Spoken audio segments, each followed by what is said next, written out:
فيهم رأي العين والله يؤيد بنصره من يشاء إن في ذلك لعبرة لأولي الأبصار صدق الله مولانا العظيم وصدق رسوله النبي الكريم ونحن على ذلك لمن الشاهدين والشاكرين والحمد لله رب العالمين. بزرگان محترم، عزیز ساتھیو، ہم لوگ ماہ ربیع الاول کے مقدس ماہ کے اندر داخل ہو چکے ہیں. اس مہینے کا حق یہ ہے کہ ہم مدینہ کے تاجدار فخر موجودات سرور کونین احمد مصطفیٰ محمد مصطفیٰ جناب محمد رسول اللہ صلی اللہ علیہ وسلم کی زندگی، آپ کے حالات، آپ کے بچپن، آپ کی پیدائش، آپ کی جوانی اور آپ کے تمام حالات کے اوپر ہم اپنی نظر دوڑائیں اور اللہ کے رسول کی زندگی کے ایک اعمال و حرکات کے اندر ہم اپنے لیے بہترین نمونہ تلاش کر کے ان کے احکام کے مطابق زندگی گزارنے کی کوشش کریں. حضور اکرم صلی اللہ علیہ وسلم کی سیرت کے مختلف پہلو ہیں. ان تمام پہلوؤں کے اوپر بیٹھ کر اکیلے، تنہا، فردن اور اسی طرح اپنے گھر والوں کے ساتھ، بیوی بچوں کے ساتھ ایک سلسلہ آپ قائم کریں کہ حضور کی سیرت کو ہم روزانہ تھوڑا پڑھیں اور اپنے بچوں کو، اپنی فیملی کو پڑھائیں تاکہ حضور اکرم صلی اللہ علیہ وسلم کی تمام اسوہ کے اوپر ہم عمل پیرا ہو جائیں. یہ اصل میں رسول اکرم صلی اللہ علیہ وسلم کی محبت کا حق ادا ہو سکے گا. اس طرح یہ اچھی بات ہے کہ اس وقت میں رسول اکرم صلی اللہ علیہ وسلم کی سیرت کا جو ایک پہلو ہے غزوات، اور ہم پہلے سے اسی موضوع کے اوپر گفتگو کرتے ہوئے چلے آ رہے تھے، اور یہ حسن اتفاق ہے کہ ہم اس بابرکت مہینے کے اندر داخل ہو چکے ہیں. مکے سے مدینہ آنے کے بعد رسالت مآب صلی اللہ علیہ وسلم کی زندگی کے جو حالات تھے اور آپ صلی اللہ علیہ وسلم کو اور آپ کے ماننے والے صحابہ کرام رضوان اللہ تعالی علیہم اجمعین کو اسلام کے خلاف اٹھنے والی جو طاقتیں تھیں اس سے کس طرح آپ کو نبرد آزما ہونا پڑا. ہم نے اس سے قبل کئی گفتگو کے اندر سب سے پہلے اسلام اور کفر کی جو لڑائی ہے، جو جنگ ہے، جو آپس کا ٹکراؤ ہے میدان بدر کے اندر، ہم نے بدر کو سمجھا اور اس لڑائی کے اندر کیا واقعات پیش آئے ہم نے اس کے اوپر بقدر تفصیل کے ساتھ آپ کے سامنے گفتگو کی تھی. اسی گفتگو کو مزید آگے بڑھاتے ہوئے میں آج آپ کے سامنے میدان بدر کے بعد جو دوسری جنگیں ہیں، دوسرے جو غزوات ہیں اور جو سرایا ہیں، انشاءاللہ میں اس کے اوپر گفتگو کروں گا. جنگ بدر سے پہلے بھی میں نے کہا تھا کہ مختلف مہمات اللہ کے رسول صلی اللہ علیہ وسلم کی جانب سے مدینہ کے اندر، چونکہ مدینہ ایک اسلامی ریاست بن چکا تھا، اسلامی اسٹیٹ بن چکا تھا، اور اس اسلامی اسٹیٹ اور اس اسلامی ریاست کے تمام امور کو انجام دینے والے نبی آخر الزمان جناب محمد رسول اللہ صلی اللہ علیہ وسلم تھے. لہٰذا جنگ بدر سے پہلے اللہ کے رسول نے جہاں سریہ کی شکل کے اندر، سریہ کیا ہے؟ میں نے کہا تھا کہ اللہ کے رسول کی وہ جماعت کہ جس کو آپ نے دشمنوں کی نقل و حرکت پہ نظر رکھنے کے لیے، یا دشمنوں کے اوپر اپنا رعب و دبدبہ قائم کرنے کے لیے، یا دشمن کی جو سب سے ان کی اہم چیز تھی ان کی تجارت، یعنی مکے سے ملک شام کو جانا، جو شاہراہ مدینہ کے قریب سے گزرتی تھی، 120 کلومیٹر کا فاصلہ ہے بدر کا میدان، اور وہاں کی پہاڑیوں کے قریب سے یہ راستہ گزرتا تھا ملک شام کا، اور یہی ان کی تجارت، ان کے ریڑھ کی ہڈی تھی گویا کہ. اور اس تجارت کے ذریعے سے وہ مال و دولت کو جمع کر کے اپنی نفری طاقت کو بڑھانا، اپنی فوجی اور عسکری قوت کو مضبوط کرنا، اور پھر اس سے ہتھیار بنانا، اور اس کو رسول اکرم صلی اللہ علیہ وسلم کے خلاف استعمال کرنا، یہ ان کا وتیرہ بن چکا تھا. میں نے آپ کے سامنے ذکر کیا تھا کہ کس طریقے سے وہ مکے سے مدینہ کی سرحد میں گھس کر کے بغیر اجازت کے مدینہ کے رہنے والے مسلمانوں کے جانوروں کو بھی جو ہے وہ ہانک کر مکہ لے جایا کرتے تھے، جبکہ اہل مدینہ کو مکے میں آنے کی اجازت نہیں تھی، خانہ کعبہ کا طواف کرنے کی اجازت نہیں تھی۔ اللہ کے رسول نے سب سے پہلے ان کی تجارت کو زک پہنچانے کی کوشش کی تاکہ ان کی کمر جو ہے یہاں پہ ٹوٹ جائے اور وہ اسلام کے خلاف جو ہے اپنی طاقت و قوت کو جمع نہ کر سکیں۔ میں نے آپ کے سامنے اللہ کے رسول صلی اللہ علیہ وسلم کا وہ واقعہ بھی ذکر کیا تھا کہ اللہ کے رسول نے سب سے پہلے یعنی مقام ابوا تک آپ گئے ہیں، اور وہاں پہ جانے کے بعد آپ نے ایک قبیلہ ہے، قبیلہ زمیرہ یا زمرہ، آپ نے اس سے معاہدہ کیا ہے کہ کم سے کم میرا ساتھ نہ دو تو کافروں کا ساتھ بھی نہ دو، تم نیوٹرل رہو۔ اللہ کے رسول نے جو ہے سفر کیا ہے ینبوع کا، اللہ کے رسول نے سفر کیا ہے صفوان کا، اور پھر وہاں پہ آپ نے قبیلہ بنی غفار سے معاہدہ کیا ہے، قبیلہ بنی اسلم سے معاہدہ کیا ہے، آپ نے قبیلہ جوہینہ سے معاہدہ کیا ہے، قبیلہ مجلد سے معاہدہ کیا ہے۔ یہ تمام کے تمام وہ مہمات ہیں جو سرکار دو عالم صلی اللہ علیہ وسلم نے بنفس نفیس صحابہ کی جماعت کے ساتھ تشریف لے گئے ہیں۔ اللہ کے رسول جس مہم کے اندر تشریف لے گئے ہیں بنفس نفیس، اس کو غزوہ کہا جاتا ہے۔ اللہ کے رسول نے خود اپنے آپ کو اس جنگ کے اندر نہیں ڈالا، لیکن صحابہ کی ایک جماعت کو، ایک ٹکڑی کو، ایک کو اس کا لیڈر بنا کر کے آپ نے بھیجا ہے، تو یہ سریہ کہلاتا ہے۔ اور آپ یہ بھی جان لیں کہ جب رسول اکرم صلی اللہ علیہ وسلم کی ہم سیرت کو پڑھتے ہیں، جب ہم غزوات کو پڑھتے ہیں، تو پورے کے پورے غزوات کتنے ہیں، میں انشاءاللہ بعد میں چل کر کے مسلمانوں نے جو غزوات کا سلسلہ جاری کیا تھا اور جو سریہ کا سلسلہ قائم ہوا تھا، ان تمام کے تمام غزوات کے اندر کافروں کی جانب سے اور مسلمانوں کی جانب سے مرنے والوں کی تعداد یعنی شہداء کی تعداد اور جو کفار جہنم رسید ہوئے ان کی کل تعداد کتنی تھی۔ اور آج کے اس جو ہے ماڈرن دور کے اندر ہم دیکھتے ہیں کہ کس طریقے سے ایک جنگ کے اندر کتنے لوگ جو ہے ختم کر دیے جاتے ہیں، ایک لمحے کے اندر نصف نابود کر دیے جاتے ہیں۔ ہم انشاءاللہ اس کا تجزیہ بھی ہم کریں گے۔ آپ ذہن میں رکھیں کہ حضرت زید بن ارقم رضی اللہ تعالی عنہ کی روایت کے مطابق جتنے بھی غزوات ہوئے ہیں، اللہ کے رسول تشریف لے گئے ہیں بنفس نفیس، دشمن کا پیچھا کیا ہے، کبھی مقابلہ ہوا ہے، کبھی مقابلہ نہیں ہوا ہے۔ اس کی جو تعداد ہے ٹوٹل، زید بن ارقم رضی اللہ تعالیٰ عنہ راوی ہیں حدیث کے اندر کہ اس کی کل تعداد جو ہے 19 بتائی جاتی ہے، 19۔ حضرت جابر بن عبداللہ رضی اللہ تعالیٰ عنہ راوی ہیں، ان کی جو حدیث بیان کرتا ہے اس کے مطابق کل غزوات کی تعداد 21 بتائی جاتی ہے، اور دیگر جو حدیثیں ہیں وہ اس سے بھی آگے بڑھ جاتی ہیں، یعنی بعض روایتوں کے اندر اس کی تعداد یعنی کل تعداد غزوات کی جو اللہ کے رسول نے لڑی ہے کفر کے مقابلے میں وہ جو ہے 27 ہے۔ اب یہ 19، 21 اور 27 یہ متعدد کس طریقے سے ہو گئے؟ تو آپ ذہن میں رکھیں کہ بعض راوی نے ایک سفر کے اندر اگر 2-3 معرکے پیش آ گئے تو اس کو ایک ہی شمار کر لیا، تو وہ کم گئی، 19 ہو گئی۔ اور بعض راوی نے ایک سفر کے اندر 2-3 اگر جو ہے حالات پیش آ گئے ٹکراؤ کے تو وہ اس کو الگ الگ کاؤنٹ کر دیا تو وہ 21 ہو گئے، اس طریقے سے 27 ہو گئے۔ تو یہ جو ہے اختلاف کی وجہ ہے، اس کو بھی آپ ذہن میں رکھیں۔ تو پتہ چلا کہ جن لڑائیوں کے اندر اللہ کے رسول شریک رہے ہیں ان کی زیادہ سے زیادہ تعداد 27 بتائی جاتی ہے۔ سریہ جس کے اندر اللہ کے رسول شریک نہیں رہے ہیں، ان کی تعداد کیا ہے؟ تو ان کی تعداد کے بارے میں حدیث کے اندر ایک روایت ملتی ہے کہ وہ کل تعداد 38 تھی، دوسری روایت ملتی ہے کہ کل تعداد سرایا کی 47 تھی، اور تیسری روایت ملتی ہے کہ کل تعداد جو ہے سرایا کی، سریہ کی، وہ جو ہے 56 تھی۔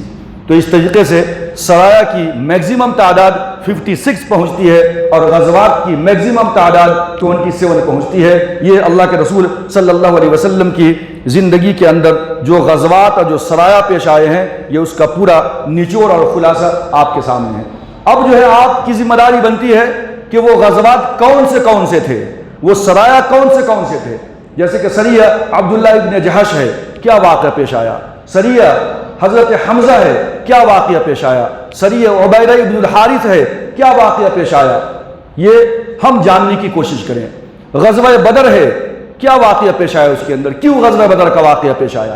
غزوہ احد ہے، غزوہ خندق ہے، غزوہ بنو قریظہ ہے، غزوہ بنو قینقاع ہے، غزوہ بنو المصطلق ہے، غزوہ مریسی ہے، غزوہ خیبر ہے، غزوہ حنین ہے، غزوہ مکہ ہے، غزوہ طائف ہے، یہ تمام کے تمام، غزوہ سویق ہے، یہ تمام کے تمام جو غزوات ہیں، ان غزوات کو ہم رسول اکرم صلی اللہ علیہ وسلم کی سیرت کا ایک اہم پہلو ہے، جہاں اللہ کے رسول مصلی کے اوپر امام تھے، خطیب تھے، وہی بے وقت اللہ کے رسول صلی اللہ علیہ وسلم پورے کے پورے جو ہے لشکر کے سپہ سالار اعظم بھی تھے۔ ہم اللہ کے رسول صلی اللہ علیہ وسلم کی زندگی کو پڑھیں، صحابہ کرام رضوان اللہ تعالی علیہم اجمعین کے جوش جہاد کو، ان کے جذبے کو جو ہے ہم پڑھیں تو ہمارے اندر ایک ایمانی طاقت و قوت جو ہے پھر سے جاگزی ہوتی ہے، اور پھر سے جو ہے ہمارے خون کے اندر جو ہے ایک ولولہ اور ایک جوش جو ہے پھر سے پیدا ہوتا ہے۔ ان کو جاننے کی، پڑھنے کی ضرورت ہے۔ میدان بدر کے اندر کافروں کے، میں نے کہا تھا کہ 70 افراد بڑے بڑے سرغنہ، عتبہ، شیبہ، ولید، ابی ابن خلف، ابو جہل اور اس جیسے بڑے بڑے سورما ختم ہو گئے تھے، جہنم رسید ہو گئے تھے۔ آپ کے سامنے اس کا ذکر آ چکا ہے۔ 70 گرفتار ہو کر کے آئے تھے مدینے کے اندر۔ گرفتار ہونے والوں میں میں نے کہا تھا کہ اللہ کے رسول کے داماد بھی ابو العاص موجود تھے، حضرت زینب کے شوہر۔ واقعہ کیا پیش آیا آپ کے سامنے گفتگو ہو چکی ہے۔ گرفتار ہونے والوں میں حضرت عباس رضی اللہ تعالیٰ عنہ، حضور کے چچا، وہ بھی موجود تھے۔ اور حضرت عباس، ان کے والد کون ہے بھائی؟ حضرت عبد المطلب کے بیٹے ہیں۔ اور عبد المطلب کس کے بیٹے ہیں؟ یہ جو ہے ہاشم کے بیٹے ہیں، اور ہاشم کی جو بیوی تھی وہ مدینے کی رہنے والی سلمہ تھی، آپ یہ بھی جانتے ہیں۔ لہذا حضرت عباس رضی اللہ تعالیٰ عنہ کو صحابہ کرام نے کہا کہ یہ ہمارے بھانجے ہیں، کیونکہ عباس کی دادی کا تعلق مدینے سے تھا۔ تو جب حضرت عباس کی باری آئی، اللہ کے رسول کے چچا ہیں، جب بات طے ہو گئی کہ فدیہ لینا ہے، ان کو قتل نہیں کیا جائے گا، تو جتنا فدیہ طے کیا گیا تھا ایک آدمی کا، میں نے کہا تھا کہ 1000 دینار سے لے کر 4000 دینار تک طے کیا گیا تھا کہ 4000 دینار پے کرو اور آزادی حاصل کر لو، یہ بات طے ہوئی تھی۔ جو لوگ پڑھے لکھے تھے وہ ایک شخص 10 لوگوں کو پڑھنا لکھنا سکھا دے، یہ اس کا فدیہ ہے، اس کے بعد وہ آزاد ہے، یہ بات طے ہوئی تھی۔ لہذا حضرت عباس رضی اللہ تعالیٰ عنہ کی جب باری آئی تو حضرت عباس نے یہ کہا کہ اللہ کے رسول، میرے پاس تو دینے کے لیے آپ کو فدیہ نہیں ہے۔ اچھا، مزے کی بات یہ تھی کہ اللہ کے رسول نے 4000 دینار سے زیادہ بڑھا دیا حضرت عباس کا فدیہ، 100 اوقیہ کہا جاتا ہے کہ بڑھا دیا گیا۔ حضرت عباس پریشان ہوئے کہ میں سوچا تھا کہ رشتہ داری کی بنیاد پہ میرا فدیہ کم کیا جائے گا، آپ نے اور بڑھا دیا، میں تو نادار ہوں، میرے پاس مال نہیں ہے۔ تو اللہ کے رسول نے فرمایا کہ چچا جان، ذرا آپ یہ تو بتائیے کہ ذرا آپ میری چاچی کے ساتھ، ام فضل نام تھا ان کا، میری چاچی کے ساتھ مل کر کے جو مال و دولت کو آپ نے ایک جگہ زمین کے اندر دفن کیا ہے وہ کہاں ہے؟ آپ کہتے ہیں میرے پاس کچھ بھی نہیں ہے۔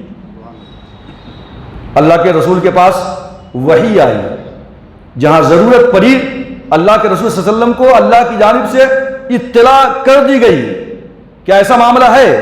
جنگ بدر کے اندر نشاندہی کیا تھا اللہ کے رسول نے، یہ عتبہ یہاں جہنم رسید ہوگا، ابو جہل یہاں جہنم رسید ہوگا، شیبہ یہاں جہنم رسید ہوگا، ولید یہاں پہ جہنم رسید ہوگا۔ کیا تھا؟ حضور کو پیشگی وحی کے ذریعے سے آپ کو اطلاع کر دی گئی تھی۔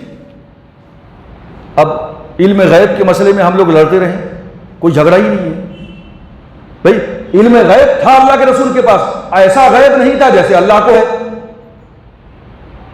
اللہ تبارک و تعالیٰ نے جہاں پہ ضرورت سمجھی وہاں پہ آپ کو غیب کی اطلاع دے دی، عالم الغیب تھے۔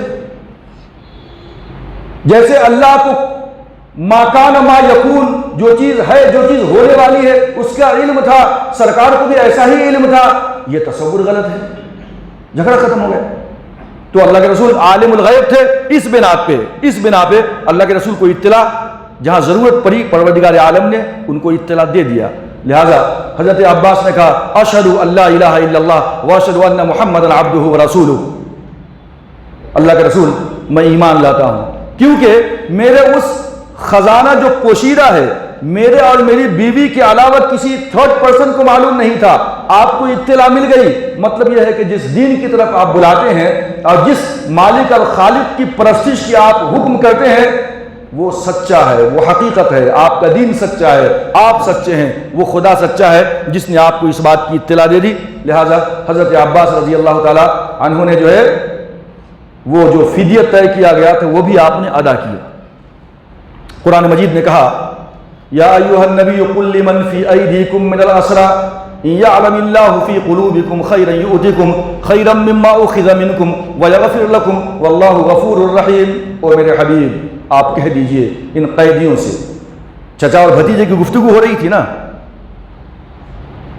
اللہ کے رسول میں آپ کا چچا ہوں، رشتہ دار ہوں، اور آپ نے فدیہ کی رقم بڑھا دی، گھٹانی چاہیے تھی۔ قرآن نے کہا گفتگو سن کر کے آیت نازل ہوئی، اے نبی قل لمن فی ایدیکم من الاسری، جو آپ کے پاس قیدی ہیں، جو گفتگو شنید ہو رہی ہے، آپ ان سے کہہ دیجئے ان یعلم اللہ فی قلوبکم خیرا یؤتکم خیرا مما اخذ منکم، اللہ تبارک و تعالیٰ کو اگر تمہارے ایمان کی حقیقت، سچائی، اخلاص، سنسیئرٹی اگر اللہ کو معلوم ہو جائے، تم سچے دل سے ایمان لاؤ، تو پھر خیرا مما اخذ منکم، اللہ تبارک و تعالیٰ تم کو اس سے بہتر عطا کرے گا جو تم سے لیا گیا ہے بطور فدیہ کی،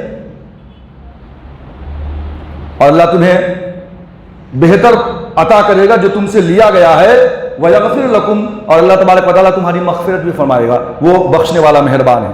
حضرت عباس رضی اللہ تعالیٰ عنہ فرماتے ہیں کہ جب میں نے وہ فدیہ ادا کر دیا تو اس کے بعد اللہ تبارک و تعالیٰ نے مجھے اتنی دولت عطا فرمائی کہ میرے پاس 100 غلام آ گئے، 100 غلام تھے میرے پاس، یہ اسی کی برکت تھی۔ اور مجھے امید ہے دوسرا وعدہ اللہ کا، اللہ نے وعدہ کیا تھا کہ جو تم سے لیا گیا ہے اس سے بہتر، خیرا مما اخذ منکم، تم کو دیا جائے گا اس سے بہتر جو تم سے لیا گیا ہے، یہ مال و دولت تم سے لی گئی ہے، اللہ بہتر عطا کرے گا۔ اللہ نے مجھے بہت دولت عطا فرمائی۔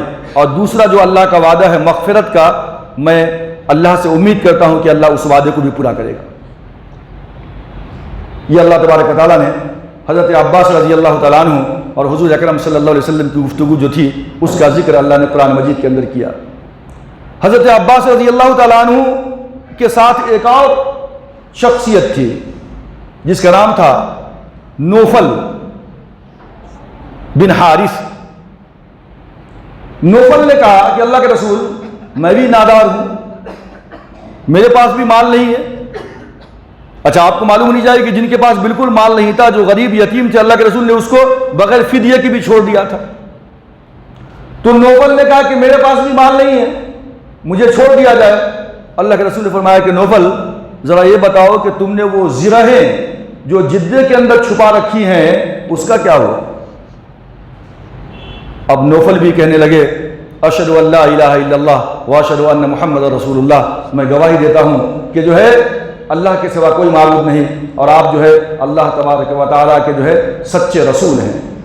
دامن اسلام سے وابستہ ہو گئے۔ کیوں؟ انہوں نے کہا کہ خدا کی قسم میں نے جو زرہیں چھپائی ہے جدہ کے اندر اس کی خبر تو میرے علاوہ کسی کو نہیں ہے، آپ کو کیسے پتہ چل گیا؟ یہ اس بات کی کھلی دلیل ہے کہ آپ جس دین کی طرف بلاتے ہیں وہ دین سچا ہے، جس خدا کی طرف بلاتے ہیں وہ خدا آپ کا بالکل سچا ہے، اور یہی دین برحق ہے۔ آپ اللہ کے سچے اور پکے جو ہے نبی اور رسول ہے، میں آپ کے اوپر ایمان لاتا ہوں۔ اللہ کے رسول کو غیب کا علم ہو گیا، اللہ تبارک و تعالیٰ نے بطور وحی کے بتلا دیا، تو گویا کہ اللہ کے رسول بھی عالم الغیب تھے، اللہ نے ضرورت سمجھی یہاں پہ بتلا دیا۔ فائدہ کیا ہوا؟ اللہ کے دین کا دشمن دامن اسلام سے وابستہ ہو گیا۔ مکے کے اندر حضرت عمرو بن العاص اللہ کے رسول کے داماد، بیٹی زینب نے گلے کا ہار بھیجا تھا، اور اللہ کے رسول نے کس طریقے سے اپنے داماد کو چھوڑ دیا تھا، یہ پورا کا پورا واقعہ آپ کے سامنے آ چکا ہے اس سے قبل۔ بدر کے میدان کے اندر جب یہ بڑے بڑے لیڈرز جہنم رسید ہوئے قریش کے کافروں کے مکے کے اندر ایک ہنگامہ بپا ہو گیا. عورتوں نے اپنے سر کے بال منڈا دیے غم کے اندر. ابو سفیان نے قسم کھائی کہ جب تک میں محمد صلی اللہ علیہ وسلم کو زیر نہ کر دوں, نیچا نہ دکھا دوں, جب تک محمد کے اوپر میں اٹیک نہ کروں, حملہ نہ کر دوں, اس وقت تک میں غسل جنابت نہیں کروں گا, نہاؤں گا نہیں. عورتوں نے بال منڈوا دیے اور اعلان کر دیا گیا کہ کوئی بھی روئے گا نہیں, کوئی چلائے گا نہیں, کوئی آہو بکا نہیں کرے گا, کوئی جو گری اوزاری نہیں کرے گا, کوئی اپنے کپڑے نہیں پھاڑے گا, کوئی اپنے مرنے والوں کے اوپر جو ہے اس کے بارے میں کوئی مرثیہ نہیں کرے گا. کیوں؟ اگر ہم نے ایسا کیا تو محمد رسول اللہ صلی اللہ علیہ وسلم کو اور خوشی ہوگی کہ دیکھو مکہ کے ایک ایک گھر کے اندر ماتم ہے, وہ رو رہے ہیں, چلا رہے ہیں, اتنا نقصان ہوا ہے ان کو, لہذا حضور کو خوشی ہوگی. 1 مہینے تک بالکل سناٹا چھایا گیا. عورتوں نے اپنے سر کے بال نکال دیے غم کے اندر, اور اب ابو سفیان اب جو ہے لیڈر بن گیا. اتبا لیڈر تھا, اس کے جہنم رسید ہونے کے بعد اب ساری ذمہ داری ابو سفیان کے سر آ گئی, لیڈر بن گیا. اب جو امیہ ابن خلف تھا, میں نے آپ کے سامنے ذکر کیا تھا گزشتہ کہ کس طریقے سے حضرت عبد الرحمن ابن عوف نے ان کو بچانے کی کوشش کی تھی. وہ قیدی بن گئے تھے, لیکن حضرت بلال حبشی رضی اللہ تعالیٰ عنہ کا غلام, یعنی غلام تھے امیہ ابن خلف کے مکے کے اندر, تو بہت زیادہ ستایا کرتا تھا. حضرت بلال حبشی نے دیکھا اور انصاروں کو آواز دیا, اور سبوں نے جو ہے مل کر کے اس کو حملہ کر دیا. یہاں تک حضرت عبد الرحمن ابن عوف رضی اللہ تعالیٰ عنہ نے ان کو بچانے کے لیے ان کے اوپر آپ لیٹ گئے تو ان کے دونوں پاؤں کے نیچے سے تلوار مار کر کے امیہ ابن خلف کو جہنم رسید کر دیا گیا. اور امیہ ابن خلف کا ایک بیٹا بھی مارا گیا, ولید, میدان بدر کے اندر. ایک بیٹا اس کا تھا صفوان بن امیہ, مکے میں تھا وہ. خانہ کعبہ کے اندر جو حتیم ہے وہاں بیٹھا ہوا تھا, صفوان بن امیہ, امیہ ابن خلف کا بیٹا. اسی جگہ پہ ایک اور شخصیت آئی جس کا نام تھا عمیر بن وہب. یہ بھی بڑا بدماش تھا, مکے کے اندر مسلمانوں کو بہت ایذا رسانی کیا کرتا تھا. اب ادھر ہوا یہ کہ ابو سفیان کا ایک بیٹا تھا حنظلہ, جو میدان بدر میں مارا گیا. ابو سفیان کا ایک اور بیٹا تھا جو اللہ کے رسول کے قبضے میں تھا, قیدی بن کے. ادھر صفوان بن امیہ ایک بھائی ولید مارا گیا میدان بدر کے اندر, باپ بھی مارا گیا. اس کا غم تھا اس کو, صفوان کو, کہ بھائی اور باپ کا بدلہ محمد صلی اللہ علیہ وسلم سے ہم کس طرح لیں. عمیر بن وہب, اس کا ایک بیٹا تھا وہب بن عمیر, وہ بھی اللہ کے رسول کے قید میں تھا مدینے کے اندر. اب عمیر بن وہب آیا, صفوان بن امیہ نے کہا کہ عمیر مکہ کے بڑے بڑے لیڈر میدان بدر کے اندر محمد صلی اللہ علیہ وسلم کے ہاتھوں مارے گئے.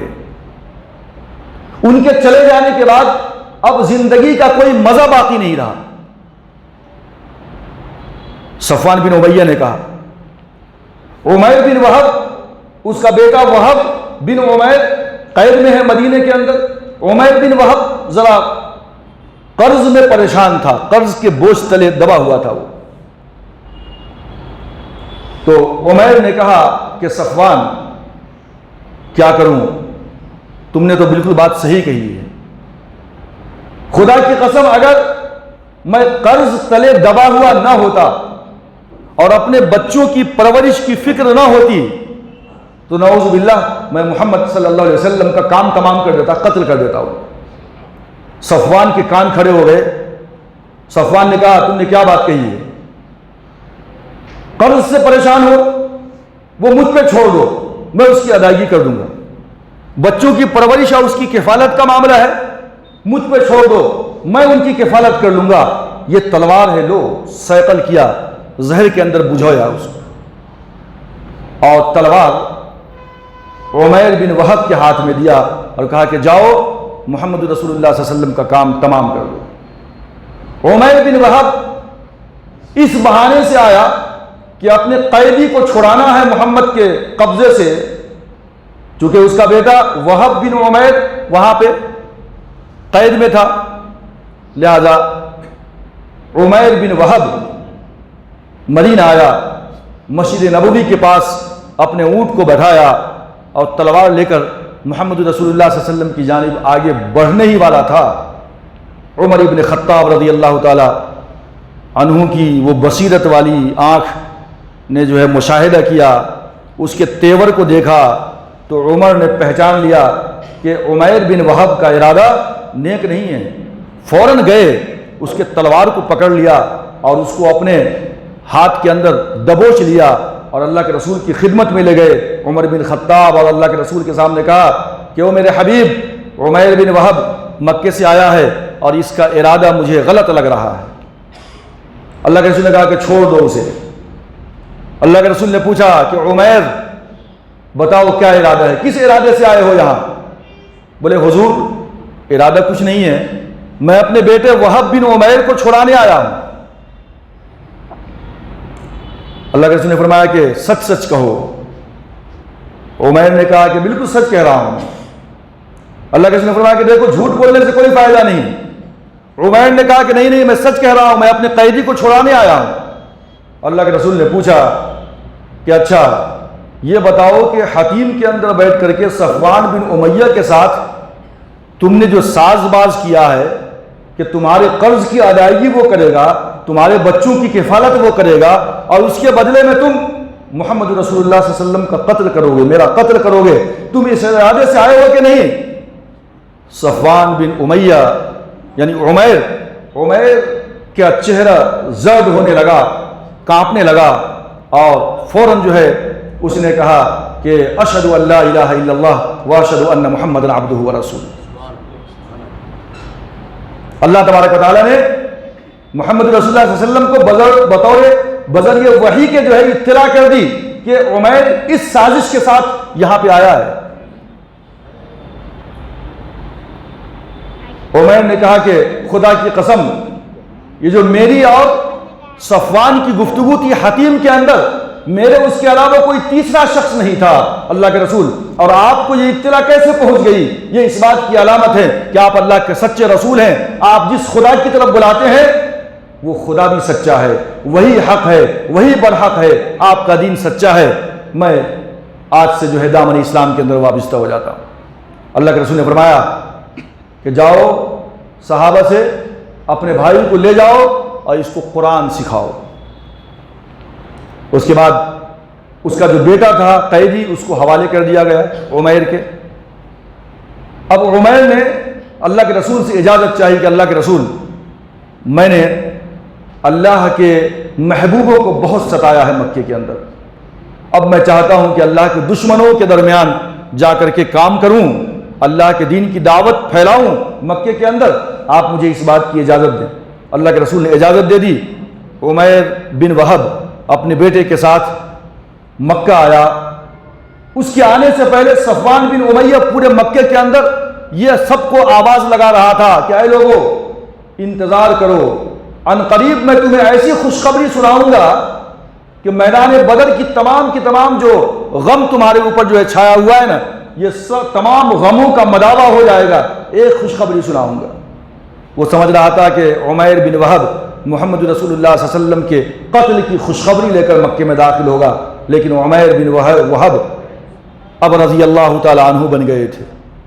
عمیر بن وہب مکے میں تشریف لائے اور اس کے بعد آپ نے علی الاعلان کہہ دیا کہ میں جو ہے دامن اسلام سے وابستہ ہو گیا ہوں، میں اسلام کے سائے تلے آ چکا ہوں، میں جو ہے محمد رسول اللہ صلی اللہ علیہ وسلم کا بن گیا ہوں، میں ایک اللہ کے اوپر ایمان لانے والا بن گیا ہوں۔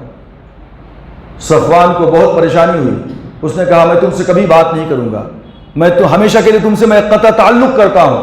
تمام کے تمام رشتے اس سے توڑ لیے صفوان بن امیہ نے، اور اس طرح عمیر بن وہب رضی اللہ تعالی عنہ نے لوگوں کو اسلام کی طرف بلایا۔ بہت سارے لوگ ان کی وجہ سے دامن اسلام سے وابستہ ہوئے اور بہت سارے لوگوں نے آپ کو ستایا بھی اور آپ کی جو ہے مخالفت بھی کی گئی۔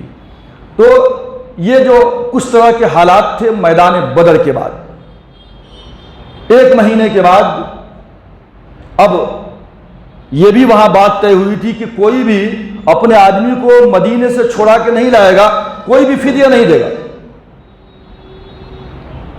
ایک شخص نے جو ہے ہمت کیا، رات کے اندھیرے میں مدینہ آیا اور اپنے آدمی کو چھوڑا کر لے گیا فدیہ دے کر کے، اور اس کے بعد ایک سلسلہ شروع ہو گیا، لوگ آتے گئے اپنے اپنے قیدیوں کو فدیہ کی رقم 4000 پے کر کے لے کے جاتے رہے۔ ابو سفیان کا ایک بیٹا قید ہے، اللہ کی گرفت میں ہے مدینے کے اندر، ایک بیٹا حنظلہ مارا گیا ہے، اور اس نے قسم کھائی ہے کہ میں اس وقت تک غسل جنابت نہیں کروں گا جب تک کہ رسول اللہ صلی اللہ علیہ وسلم کو زک نہ پہنچاؤں اور آپ کے اوپر اٹیک نہ کروں، حملہ نہ کروں۔ یہ مکے میں تھا، اور ادھر مدینے کے اندر جو یہودیوں کی آبادی تھی یہ بھی جو ہے بہت سرگرم ہونے لگے تھے۔ میں نے کہا تھا آپ سے کہ مدینے کے اندر یہودیوں کے 3 قبائل بہت مضبوط تھے، قبیلہ بنو قینقاع، قبیلہ بنو قریظہ، قبیلہ بنو نذیر۔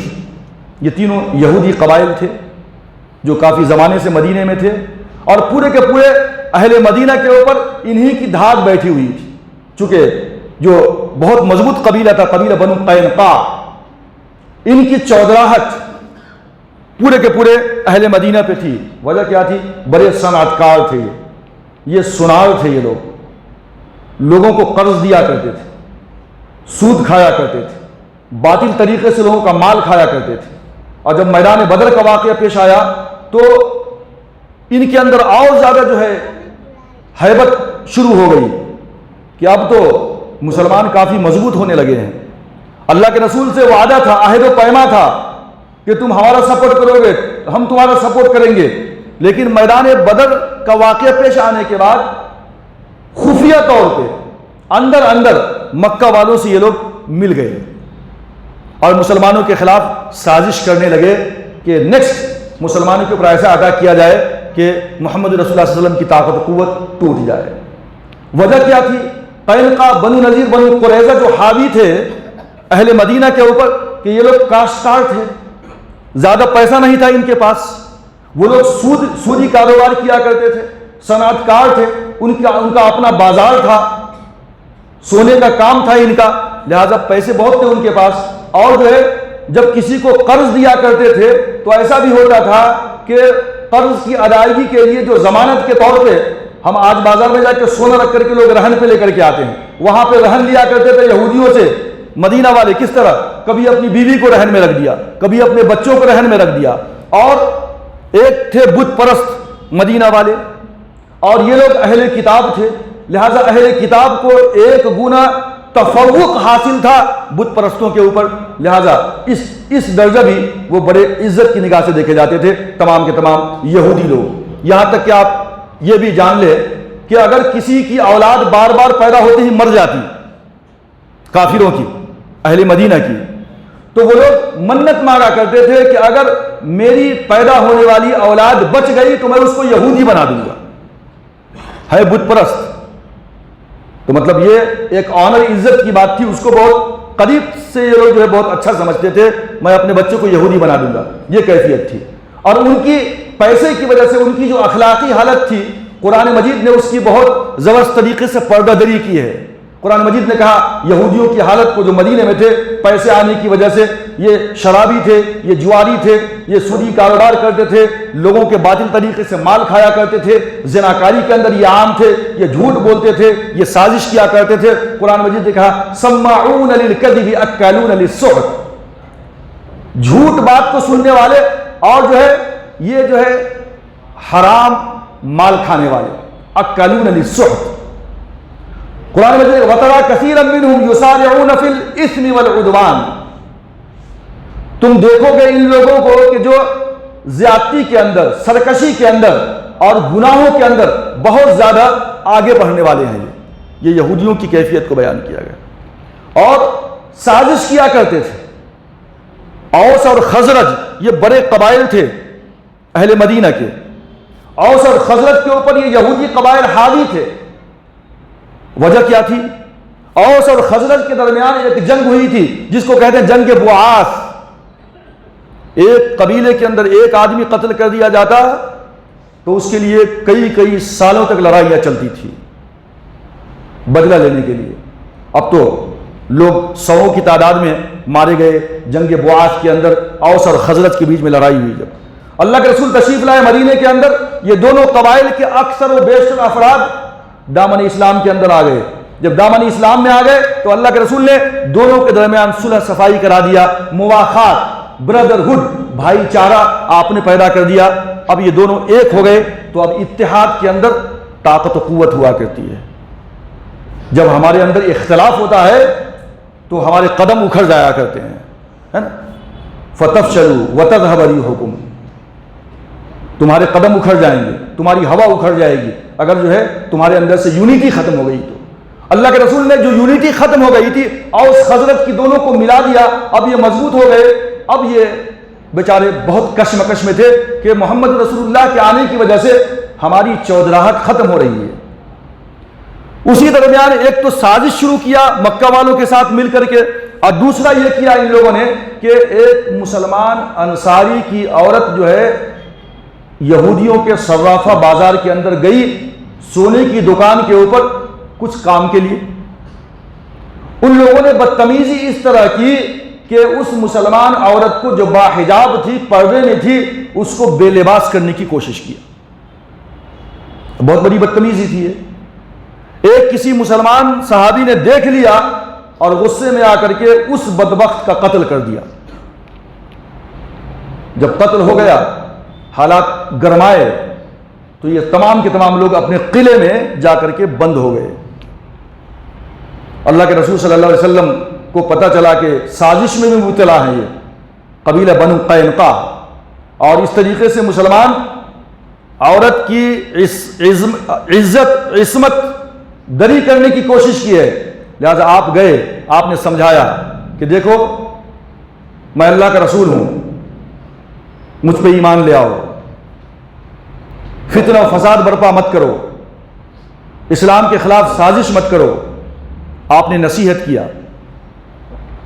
جواب کیا تھا؟ قبیلہ بنو قینقاع جواب کیا تھا کہ وہ محمد صلی اللہ علیہ وسلم، آپ اس غرہ میں اور اس جو ہے غرور میں آپ مبتلا نہ ہو کہ میدان بدر کے اندر آپ نے اہل قریش کو زک پہنچا دی ہے، ان کو زیر کر دیا ہے۔ آپ کا سابقہ ایک نااہل اور کمزور لوگوں سے ہوا ہے، آپ خوش نہ ہو جائیں۔ اگر ہم سے مقابلہ ہو گیا تو میدان جنگ اس بات کا فیصلہ کرے گا کہ ہم کیا ہیں اور ہم جنگ کے کتنے ماہر ہیں اور ہم کیسے مرد ہیں، یہ میدان کارزار آپ کو بتلائے گا۔ یہ گویا کہ اللہ کے رسول صلی اللہ علیہ وسلم کو ایک طریقے سے کھلی وارننگ تھی اور اللہ کے رسول کو دھمکی تھی جنگ کی۔ یہ ان کی جانب سے، بنو قینقاع کی جانب سے ایک جو ہے بطور کھلا اعلان جنگ تھا جو اللہ کے رسول صلی اللہ علیہ وسلم کے سامنے ان لوگوں نے کیا۔ اللہ کے رسول صلی اللہ علیہ وسلم کو پتہ چلا تو آپ نے غزوہ بدر سے فارغ ہونے کے بعد، جو 17 رمضان کو غزوہ بدر کا واقعہ پیش آیا تھا، اور شوال کے مہینے کے اندر یعنی تقریباً 14 یا 15 شوال کو اللہ کے رسول نے بنو قینقاع کے قلعے کا محاصرہ کر لیا۔ آپ نے گھیر لیا چاروں طرف سے، سب قلعہ بند ہو گئے۔ 15 دنوں تک یہ محاصرہ اسی طرح جاری رہا۔ بعد میں مجبور ہو کر کے وہ باہر نکلے۔ عبداللہ ابن ابی ابن سلول، منافقوں کا سردار، یہ اس کا حلیف تھا، دوستی تھی، عہد و پیما تھا دونوں کے درمیان۔ اس نے منت سماجت کیا اللہ کے رسول ان کو قتل نہ کیا جائے، ان کو یہاں سے جلا وطن کر دیجئے، یہاں سے بھگا دیجئے ان کو کہیں اور۔ لہٰذا وہ لوگ نے کہا کہ اللہ کے رسول آپ جو فیصلہ کر دیں ہم اس کے لیے تیار ہیں۔ لہٰذا اللہ کے رسول نے یہ فیصلہ کیا کہ تم سب کے سب یہاں سے فوراً نکل جاؤ۔ لہٰذا یہ کل 700 کی تعداد تھی، 700، جس میں 300 لوگ زرہ پوش تھے، اور یہ لوگ تمام کے تمام جو ہے جتنا مال تم لے کے جا سکتے ہو لے کے جاؤ، اپنے اپنے اونٹوں کے اوپر مال کو لادا، وہاں سے نکل گئے اور ملک شام کی طرف نکلے۔ ملک شام کے اندر ایک علاقہ ہے ازریات کے اندر جا کر کے تمام کے تمام جو ہے قبیلہ بنو قینقاع جلا وطن کر دیے گئے۔ مدینے سے ملک شام کے اس علاقہ ازریات کے اندر جا کر کے یہ تمام کے تمام آباد ہو گئے، اور اس کے بعد جو ہے جو مال بچا تھا اللہ کے رسول صلی اللہ علیہ وسلم جو اس کو لے کر کے مدینے میں تشریف لائے۔ اب اس کے بعد انشاءاللہ جو ابو سفیان ہیں اس نے جو قسم کھائی تھی کہ میں غسل جنابت نہیں کروں گا جب تک کہ محمد رسول اللہ صلی اللہ علیہ وسلم کے اوپر اٹیک نہ کروں، وہ کس طریقے سے اٹیک کرتا ہے مدینے کے اوپر، انشاءاللہ تبارک و تعالیٰ مزید جو ہے اللہ کے رسول کے غزوات کے سلسلے میں آپ کی سیرت کا جو ایک اہم پہلو ہے انشاءاللہ اس کے اوپر مزید گفتگو آئندہ ہوگی۔ اللہ تبارک و تعالیٰ سے دعا ہے کہ اللہ تعالیٰ ہم تمام لوگوں کو اس بابرک ماہ کے اندر حضور اکرم صلی اللہ علیہ وسلم کی سیرت کے ایک ایک پہلوؤں کو پڑھ کر جان کر عمل کرنے کی توفیق عطا فرمائے۔ آمین۔ وآخر دعوانا ان الحمد للہ رب العالمین۔